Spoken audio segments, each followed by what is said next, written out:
อายหักเจ้ากว่าไผหักกว่าไผ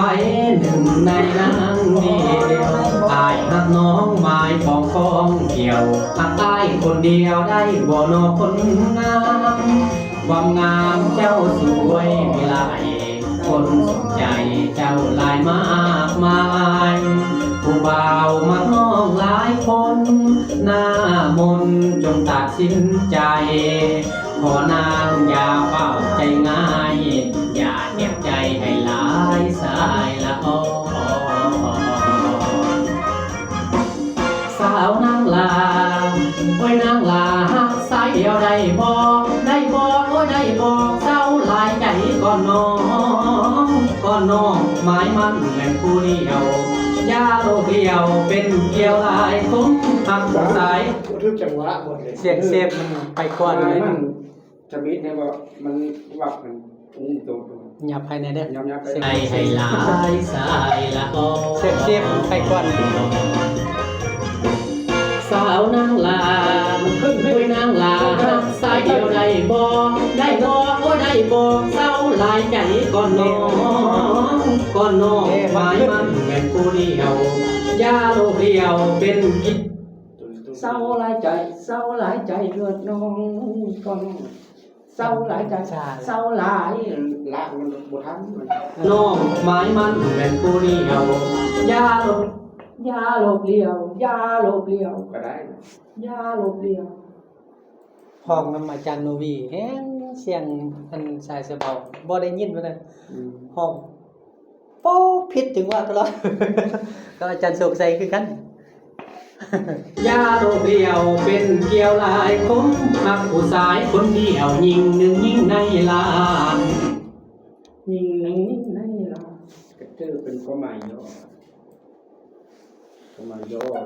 มาแบบยิ่ง ยาโลเดียวเป็นเกี่ยวลายคมมักผู้ชายคนเดียวยิงหนึ่งยิงในล้าน เข้าใจด้วยเป็นข้อหมายของ ได้บ่ได้บ่โอ้ได้บ่เศร้าหลายใจก่อนน้องก่อนน้องไหม ยิ่งนะมันความสา บ่ได้บ่โอ้ได้บ่เศร้าหลายใจก่อนน้อง มันข้าวมันบ่ดื้อ เศร้าหลายใจก่อนน้องก่อนน้อง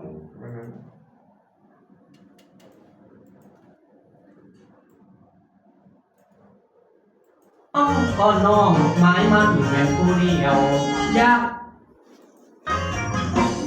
สาวนางลาโอ้ยนางลาหักสายเดียวได้บ่ได้บ่โอ้ยได้บ่เศร้าหลายใจก่อนน้องก่อนน้องหมายมันแม่นผู้เดียว กินกาแฟตั้งแต่ก่อน ถึงแล้วสาวนางลาโอ้ยนางลาหักสายเดียวได้บ่ได้บ่โอ้ยได้บ่เศร้าหลายใจก่อนน้องก่อนน้อง หลายใจก่อนน้อง ได้บ่โอ้ยได้บ่เศร้าหลายใจก่อนน้อง เศร้าหลายใจ สายเดียวได้บ่ได้บ่โอ้ยได้บ่เศร้าหลายใจก่อนน้องก่อนน้องหมายมันแม่นผู้ เศร้าหลายใจก่อนน้องก่อนน้อง ได้บ่โอ้ยได้บ่เศร้าหลายใจก่อนน้อง ไว้ตั้งแต่คนเดียวได้ วันนั้นวันนั้น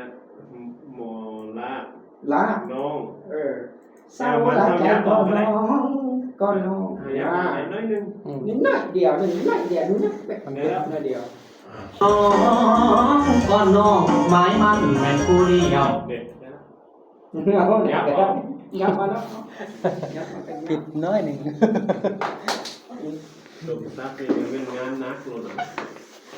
ลย 130กว่าเพลง160บาทซับไว้หลายสายละออ ฟังเอาก่อนครับ สาวนางลาโอ้ยนางลาหักสายเดียวได้บ่ได้บ่โอ้ยได้บ่เศร้าหลายใจก่อนน้องก่อนน้องหมายมันแม่นผู้เดียวยาเดียวเป็นเกี่ยวลายคงหักผู้สาย วันสายกับสาย โอ้นางลาโอ้ยนางลาหักสายเดียวได้บ่ได้บ่โอ้ยได้ สั้นโพดสาย โอ้ยนางลาหักสายเดียวได้บ่ได้บ่โอ้ยได้บ่เศร้าหลายใจก่อนน้องก่อนน้องหมายมัน กันผู้เดียวยาวเดียวเป็นเกี่ยวลายคุ้มหักผู้ชายคนเดียวยิง นี่เป็นเนี่ยสิได้จิว หักผู้ชายคนเดียวยิงหนึ่งยิงในลานว้าวมันมากายตาซ้ายอย่าเฝ้าพันตัวปาก ไม่ได้ขึ้นมันสิห้องในซ้ำนี้เลย บอก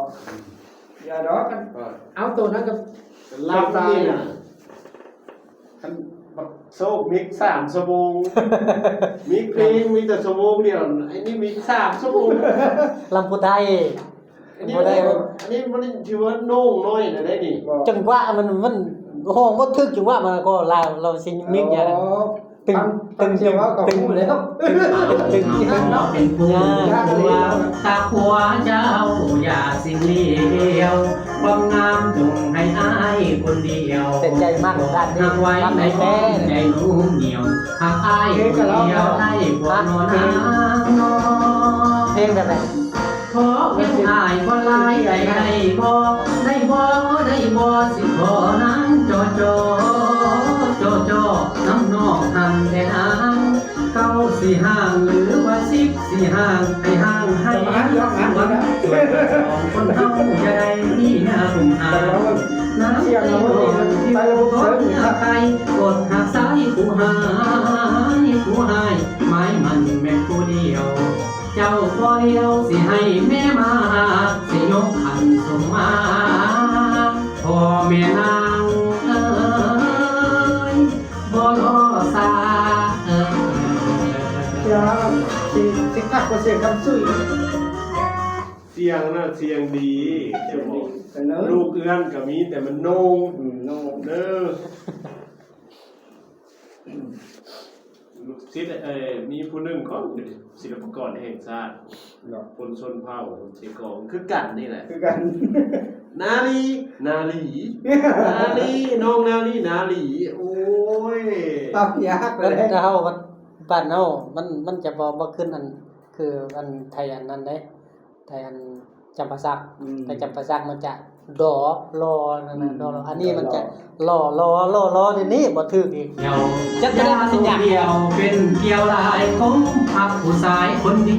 เด็กผู้ชาย ผู้ชายฮักผู้ชาย เอาเป็นเกี่ยวลายของพักผู้ชาย เด้อนี่มันเป็นยังมันยังคือ ฮักผู้ชาย ฮักผู้ชายคนเดียว ฮักผู้ชายคนเดียว ผู้ชายฮักผู้ชายคนเดียวฮักแบบฮัก เดี๋ยวมาว้าวเลย ฮักผู้ชายคนเดียว เด้อเป็นยัง มันเป็นภาษาสัตว์ฮักเด้อ ที่ว่า มันทึกย้อนอย่างนี่มันเวลาเขามันมีเขาเสียนี่มันดึงเอาสินี่เนาะสมมุติเนาะ ต่ำสูง ตาย ใช่ป่ะ ดึงเอาในนี้ เ เอาบ่ต้องนั่นก็ได้ พักผู้ชายคนตาเป็นเกี่ยวลายของพักผู้ชายคนเดียว ใช่ป่ะนี่เอา ตา เอาฟังลูกชาย เป็นเกี่ยวลายของพักผู้ชายคนเดียวนี่ ผู้ชายที่มีของผู้ชา ตาย แปลงก็แปลงเนี้ย เจ้าเป็นเกี่ยวลายของพักผู้ชายคนเดียวยิงหนึ่งยิง ก็ได้ชายมันดึงได้ แต่ว่ามันแค่ดึงลายแล้วก็ไปทำไม ไปแล้วไง กระถึงให้กระพิษคือว่าได้น้อยหนึงเนี่ยฮู้แล้วว่าสิดึงได้เนี่ยมันก็ปล่อยถ้าไปร้องคืนไปเที่ยวเพไป เกี่ยวลายของพักผู้ชายคนเดียวยิงหนึ่งยิงในลานบ่าวบันขึ้นมากายตาซ้ายอย่าเฝ้าพันปัวตายตาซ้ายอย่าเฝ้า เอา ตาซ้ายตาซ้าย บันขึ้นมากายตาซ้ายอย่าเฝ้า ไก่โนดโพด กายตาซ้ายอย่าเฝ้าพันปัว นี่พัวนี่มันตกนี่ พันปัว จึงขึ้น บอกมันสั้น สั่น ปัวไอ้อย่าเฝ้าพันปัวเปล่ามา คือเรา สายอย่าเฝ้าพันปัวเฝ้ามาขอเป็นผัวตาผัว หัวบ่ถึงนี่ ผัว เอายาวนั่นหัวหัว ผัวเฝ้ามาขอเป็นผัวผัว ก็ถึงโน้ตเด็ด ผัวเฝ้ามาขอเป็นผัวตา คือว่าชื่อๆนั่นนึง บ่ถึงพิษเพี้ยนขี้ เฝ้ามาขอเป็นผัวผัว น้องนั่น ผัวผัวเฝ้ามาขอเป็นผัวตาผัวเจ้าอย่าสิงลี นี่แหละ มิกแล้ว ผัว บอก เฝ้ามาขอเป็นผัวตาผัวเจ้า นี่แหละไอ้ใจเราให้โตร้องรอบเดียวพอเราฟังมาได้แล้วเหรอเขาจูนเอาไหนมันว่าจะเป๊ะเป๊ะเป๊ะได้สมจังดีใจนะตัวเองม่วนว่าสัตว์โอเค เราจะเอาไปแล้วเอา มันจะมิกสบาย เขาได้ร้องเป๊ะได้มันดี เฮาห้องในห้องอัดมันมีครูบาอาจารย์ที่มีสีมือแล้วก็อันเขามีประสบการณ์นี่ก็ถือว่าการเขาว่าผ่านก็ถือว่าแน่นอนแต่ว่าบางส่วนที่เข้าห้องมัน เมน้องเตี้ยจูนเนี่ยน่ะ ขอได้บ่น้องขอได้บ่น้องให้น้องหลายใจ เพลงบ่เป็นนี่ อายหักเจ้าว่าไผหักว่าไผหนึ่งใน เสียง นั้น ปลอมหมดก็ใส่เสียงจุด อันนั้นพูด จะพูดเฮา อันนี้เฮานั่นนี่ถือว่า จั ซ้ํ ก นี้ ได้ เอา เลยเขาว่าเข้า ขอ มันห้องเขียนให้เขาร้องเขาเจ้ามันร้องตัวนึงแล้วก็เพลงโหดล้ำนี่อัดแล้วก็ ถือว่าไว้แหละนี่นะนี่ไว้เพลงนี้นี่นะจะมาซ้อมมันดีไปจ้ะ ซ้อมดีอยู่ว่ะ เพลงอื่นมาต้องขุนเจ็บเส้นเลย เจ็บเลยครับ ในห้องเพลงอันนั้นเพลงหยังกว่าอาจารย์เสน่ห์ภาคเหนือว่ะบอกแม่นนะ เองเหรอ เมฆลอยกระจาย งามเมือง งามเมือง น้ำกระจาย โอ้ น้ำมึงเราไม่ รอบเดียวพอเปลี่ยนเพลงบอกรอบเดียวแล้วบอกเข้ากับเสียงเสียงไปเลยไปเพลงใหม่บ่เอาแล้วลบออก ไป แล้ว ได้บ่ เมฆลอยกระจายดูมันเล่นมันเกิ ไปจัดดนตรีมันไปทางใดเสียงมันไปทางใดโอ้บ่ถึงแหละ เพลงเดียวนี่บ่นี่ มื้อนี้เพลงเดียวหมดแล้วมันหมด เป็นซิปปลายนี่ดิ 13เพลงเฮาสิเมื่อแล้วเด้ เออ ขอบอกขอบใจนำครูบาอาจารย์ ขอน้องได้บ่น้อขอได้บ่น้อบ่ให้น้องอายใจ สิมาอยู่ อายหักเจ้ากว่าไผหักกว่าไผหนึ่งในนั้นเดียวอายหักน้องหมายของเกี่ยว ไม้นี่ก็บ่ถือกัน